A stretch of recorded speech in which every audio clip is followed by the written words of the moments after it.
अस्सलामुअलैकुम, नमस्ते। कैसे हो आप लोग? Sat Shri Akal. I hope you all are doing great. आज का वीडियो हम देखने वाले हैं तैमूर लंग के ऊपर एंड इनकी वीडियो मोस्ट डिमांडिंग है। सो चलते हैं वीडियो की तरफ। बेसिकली मेरे लिए भी फर्स्ट टाइम ही वीडियो होने वाली है जिनके बारे में, इस पर्सनैलिटी के बारे में मैं जानने वाली हूँ कि ये एक्चुअली इनकी क्या रोल रहा है। एंड चलते वीडियो की तरफ और देख लेते हैं। वीडियो अच्छी लगे लाइक कीजिएगा, शेयर कीजिएगा, सब्सक्राइब नहीं किया तो सब्सक्राइब भी कीजिएगा। सो हियर वी गो।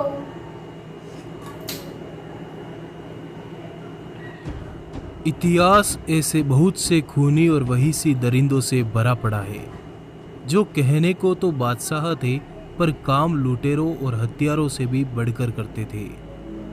इन्हीं में से एक नाम आता है तैमूर लंग का, जो 14वीं शताब्दी का एक शासक था जिसने तैमूरी राजवंश की स्थापना की थी।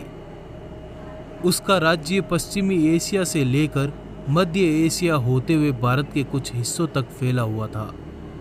भारत में मुगल साम्राज्य का संस्थापक बाबर तैमूर का ही वंशज था।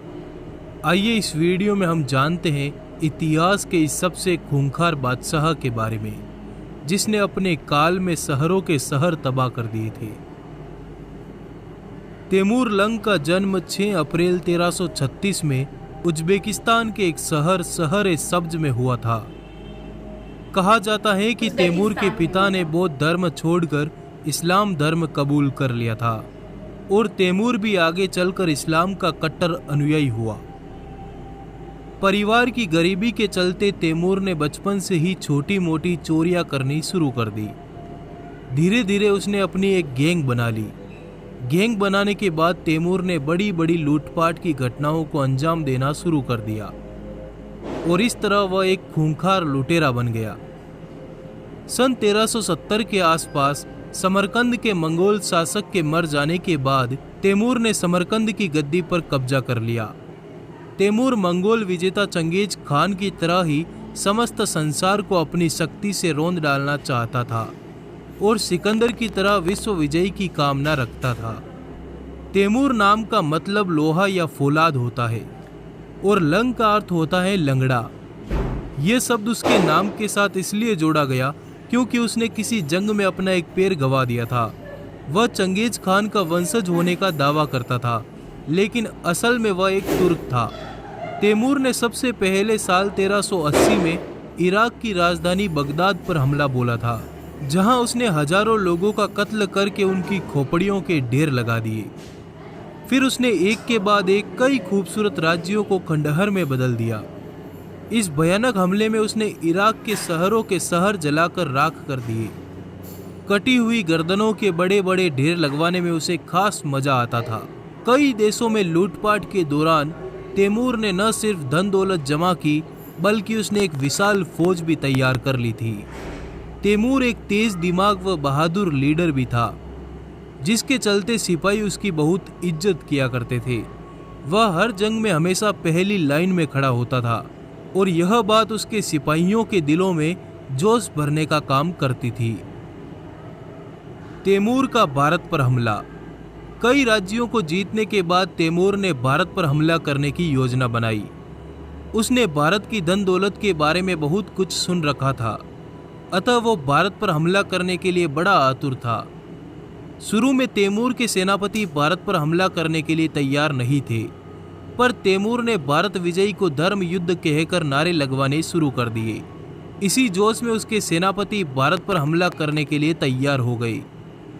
तैमूर के भारत हमले की पूरी जानकारी उसकी जीवनी तुजु के तैमूरी में मिलती है। अपनी जीवनी की शुरुआत वो कुरान की इस आयत से शुरू करता है कि ए पैगंबर विधर्मियों से युद्ध करो और उन पर सख्ती बरतो। भारत पर हमला करने के संबंध में वो लिखता है कि हिंदुस्तान पर आक्रमण करने का सबसे बड़ा कारण मात्र विधर्मियों के विरुद्ध धार्मिक युद्ध करना है। सितंबर 1398 में तैमूर भारत पर हमला करने के लिए समरकंद से रवाना हुआ और सिंधु नदी के रास्ते वो अपनी विशाल सेना के साथ भारत में घुस गया।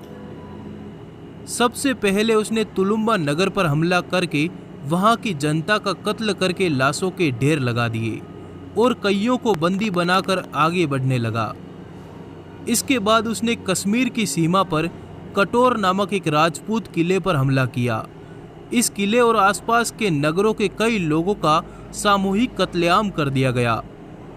कत्ल किए गए मर्दों की गर्दनों की उसने कई मीनारें बनवाई।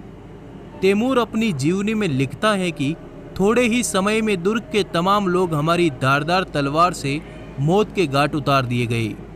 घंटे भर में 10,000 लोगों के सर काट दिए गए। बेशक किले के सरो सामान, खजाने और अनाज को भी, जो कई सालों से दुर्ग में इकट्ठा किया गया था, मेरे सिपाहियों ने लूट लिया। मकानों को हमने आग के हवाले कर दिया। तैमूर ने जब जाटों के प्रदेश में प्रवेश किया तो उसने अपनी सेना को आदेश दिया कि जो भी मिल जाए कत्ल कर दिया जाए। इसके बाद वो दिल्ली की तरफ बढ़ा और रास्ते में आने वाले नगरों को मिट्टी में मिलाता और लोगों का कत्ल करता रहा। साथ ही साथ उसने हजारों लोगों को बंदी भी बना लिया। दिल्ली पर हमला करने से पहले वो लोनी नामक एक नगर में ठहरा। अब उसके पास कैदियों की संख्या 1 लाख से ऊपर हो चुकी थी, जिसमें से थोड़े से मुसलमान भी थे। दिल्ली पर हमला करते समय वो इन कैदियों को कैंप में अकेला नहीं छोड़ना चाहता था और उसने आदेश दिया कि सभी का कत्ल कर दिया जाए और जो इस आदेश की पालना करने में नानुकुर करे उसे भी मार दिया जाए। इस आदेश के संबंध में तैमूर अपनी जीवनी में लिखता है, अब मैं करता भी किया। उन कैदियों को सिवाय तलवार का भोजन बनाने के कोई मार्ग नहीं था। मैंने घोषणा करवा दी कि तमाम बंदियों का कत्ल कर दिया जाए और इस आदेश के पालन में जो भी लापरवाही करे उसका भी कत्ल कर दिया जाए और उसकी संपत्ति सूचना देने वाले को दे दी जाए। मेरे सरदारों ने आदेश मिलते ही अपनी तलवारें सूत ली और अपने बंदियों को कत्ल कर दिया। उस दिन मेरी सेना ने करीब 1 लाख अपवित्र जाहिलों का कत्ल कर दिया। दिल्ली पर उस समय तुगलक सुल्तान महमूद शाह की हुकूमत हुआ करती थी। वो एक अयोग्य शासक थे। उसने अपनी 40,000 की पैदल सेना के साथ तैमूर की सेना का मुकाबला किया, पर बुरी तरह से हार गया और युद्ध का मैदान छोड़कर राजपूतानी की तरफ भाग गया। सुल्तान को हराने के बाद जब तैमूर दिल्ली पहुंचा तो उसने 5 दिनों तक दिल्ली को जमकर लूटा और हजारों लोगों को मौत के घाट उतार दिया।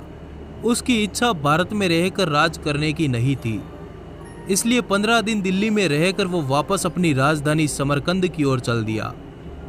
भारत से वापस लौटते समय उसने मेरठ, हरिद्वार, पंजाब और जम्मू के कई इलाकों को बुरी तरह से लूटा और बेहिसाब लोगों का कत्ल कर दिया।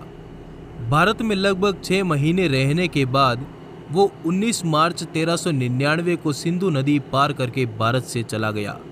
एक अनुमान के अनुसार तैमूर की सेना ने अपने तमाम हमलों और युद्धों में लगभग 2 करोड़ लोगों का कत्ल कर दिया था, जो उस समय की संसार की कुल आबादी का 5% हुआ करता था। उज्बेकिस्तान के लोग आज भी तैमूर को अपना हीरो मानते हैं और उसकी कई प्रतिमाएं उज्बेकिस्तान के शहरों में लगी हैं। तैमूर की मौत सन 1405 में उस समय हुई जब वो चीन पर भी भारत जैसा हमला करने के लिए जा रहा था। मृत्यु के पश्चात उसे समरकंद में दफना दिया गया, जहां आज भी उसका मकबरा बना हुआ है। तो धन्यवाद दोस्तों, इस वीडियो को लाइक जरूर करिएगा। आपका आभार, धन्यवाद, जुड़े रहिए।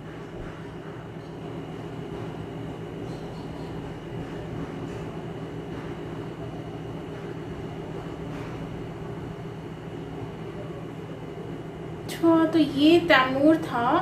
तैमूर तो यार बहुत जालिम निकला।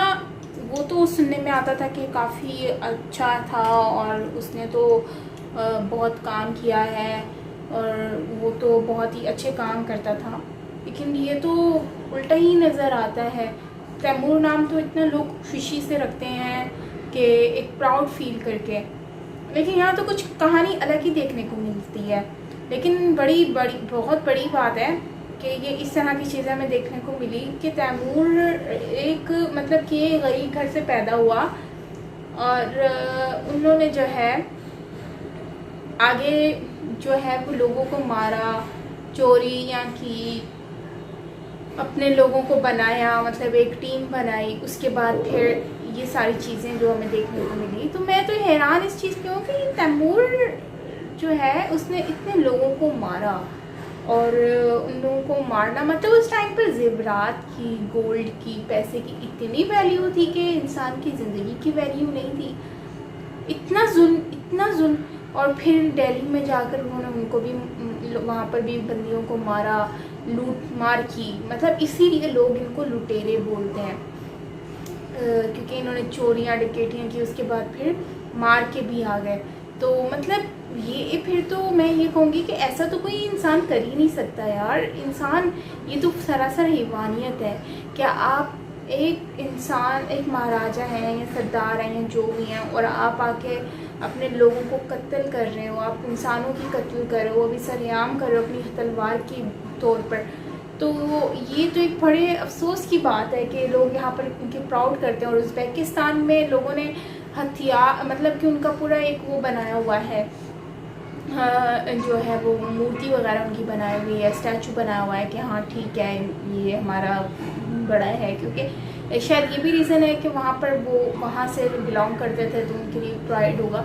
लेकिन जो कत्ले आम कर रहे हैं, मुझे नहीं लगता कि वो इंसान भी है। अब तैमूर ने जो किया वो मुझे मतलब मेरे सामने तो एक, मुझे तो बहुत ही ज़्यादा अफसोस होता है इस बात को सुनकर भी। बाकी आप लोगों का क्या कहना है वो आप मुझे ज़रूर बताइएगा कमेंट सेक्शन में। एंड यार, इतना कोई जालिम हो सकता है क्या? दुनिया में इतना जालिम कोई नहीं हो सकता, मुझे नहीं लगता। अच्छा, उस टाइम पर लोग तलवारों के तौर पर ही सारा अपना वो हुनरमंदी दिखाते थे, तो ये सारी चीज़ें ही हमें उस टाइम पर देखने को मिलती थी। खैर, क्या कहा जा सकता है, तब तो ये लोग बड़े हुक्मरान थे। और फिर बहुत सारे लोग हैं, बाबर है, मुग़ल, पता नहीं कौन कौन है। लेकिन बात वही है ना कि ये लोग, और अच्छा तब भी तो तैमूर के नाम से जो है वो लोग चिढ़ते हैं। करीना कपूर के बेटे का भी नाम तैमूर है, तो उसने जब तैमूर नाम रखा था तो लोग इतना चिढ़ रहे थे। तो उसका रीज़न यही है कि जो तैमूर है उसने अपनी हुकूमत में, अपने टाइम में बहुत ज़्यादा जुल्म किया था। जो ये लोग हैं दिल्ली पे लोगों के ऊपर जुल्म किया, वहाँ से लूट मार करके लेकर गए और इतने सारे लोगों की जानें भी इन्होंने ली। तो शायद यही रीज़न था कि ये लोग इतना ज़्यादा जो है वो तैमूर से चिढ़ते हैं। सो यही रीज़न हो सकता है। बाकी आपका क्या कहना है फ्रेंड्स, कमेंट सेक्शन में मुझे ज़रूर बताइएगा। और दूसरा ये है कि आजकल लोगों को ना आंखों में पट्टी बंधी हुई, उनको कुछ समझ नहीं आता, वो रियलिटी को देखना नहीं चाहते या समझना नहीं चाहते कि एक्चुअली रियलिटी है क्या। आजकल लोग हीरो अपने उनको मान बैठे हैं जो लोग कुछ भी ऐसे नहीं कर रहे, मतलब जिन्होंने इतना जुल्म किया लोगों पर, उन्हीं को लोग अपना हीरो मानने बैठे हैं आजकल। तो क्या कह सकते हैं, आजकल आंखों पे पट्टी बांधी हुई है लोगों ने। तो खैर, आपका क्या कहना है कमेंट सेक्शन में बताइएगा। मिलते हैं नेक्स्ट वीडियो के साथ। टिल देन टेक केयर, अपना बहुत सारा ख्याल रखिएगा। मैं हूँ साइमा पेटज़ादा।